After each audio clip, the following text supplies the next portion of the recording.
Top quality और consistent performance के लिए सिर्फ सिल्वर पंप नाम याद रखना। अमेरिकी रक्षा मंत्री पीट हेग्सेथ का बड़ा बयान, ईरान के परमाणु ठिकाने पूरी तरह नष्ट। ट्रंप की छवि खराब करने के लिए उठाए जा रहे हैं सवाल। यूएस सेना की सफलता कमजोर करने की कोशिश। और ईरान और यूएस वार्ता पर ईरानी विदेश मंत्री अब्बास अराक्ची का बयान, अमेरिका से बातचीत के लिए कोई योजना ही नहीं, अमेरिका के साथ कोई मीटिंग नहीं। अराक्ची ने ट्रंप के दावे का खंडन किया है। ट्रंप ने कहा था अगले हफ्ते ईरान और यूएस के बीच बातचीत होगी। ईरान का परमाणु कार्यक्रम अभी भी जारी। ईरान के पास सैकड़ों न्यूक्लियर बॉम्ब की सामग्री। आपको बता दें, ईरान ने छिपाए वेपन ग्रेड यूरेनियम भंडार। गुप्त जगहों पर ईरान के सेंट्रीफ्यूज मौजूद। आईएनएसएस की पूर्व डायरेक्टर सीमा शाहीन का ये दावा।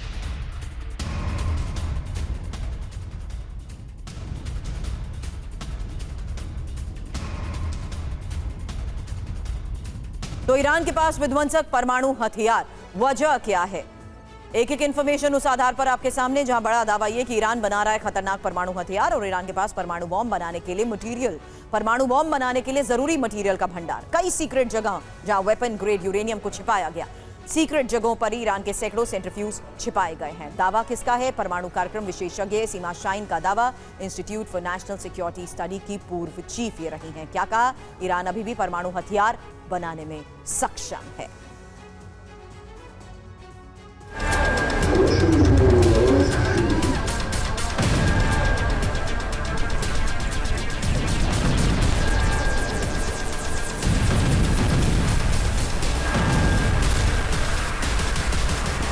ईरान में मोसाद से दहशत है और मोसाद से जुड़ने वालों में डर बढ़ाने के लिए ईरान अब नया कानून लाने जा रहा है। अब ईरान में जासूसी करने और देशद्रोह करने वालों को सख्त सजा दी जाएगी। इस बीच कोशिश इजराइल में वाजा का नेटवर्क बढ़ाने की भी है। कई रिपोर्ट्स में दावा है कि ईरान के हर विभाग में मोसाद के एजेंट हैं। सीनियर पद पर मोसाद के जासूस बैठे हैं। ईरान की सेना में भी मोसाद की घुसपैठ है। लेडी जासूसों के जरिए हर अफसर पर नजर है। वाजा की कोशिश है कि मोसाद के इसी नेटवर्क को कमजोर किया जाए। पिछले दिनों सर्च अभियान के दौरान खुलासा हुआ था कि तस्करी के जरिए ड्रोन के हिस्से ईरान में मंगवाए गए और ईरान के भीतर मोसाद के एजेंट कई सीक्रेट फैक्ट्री बना चुके हैं जहां ड्रोन को तैयार किया गया।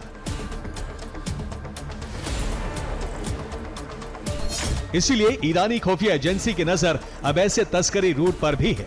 ईरान की सभी छोटी बड़ी फैक्ट्री की डिटेल निकाली जा रही है। खास तौर से ईरान के लोगों को खास सचेत रहने का अभियान चलाया जा रहा है। ईरान में वाहनों को बेचने और किराए पर देने को लेकर भी नियम सख्त किए जा रहे हैं। निश्चित तौर पर मोसाद ईरान की खुफिया एजेंसी से 2 कदम आगे चल रहा है, लेकिन अब ईरानी खुफिया एजेंसी वाजा भी लगातार अपनी ताकत बढ़ा रहा है। वाजा ने इजराइल में नेटवर्क बढ़ाने पर जोर दिया है। वाजा भी मोसाद के तरीके से सरकारी विभागों में घुसपैठ की कोशिश कर रहा है। वाजा के स्लीपर सेल को एक्टिव करने के बाद अब उन्हें मिशन सौंपे जा रहे हैं।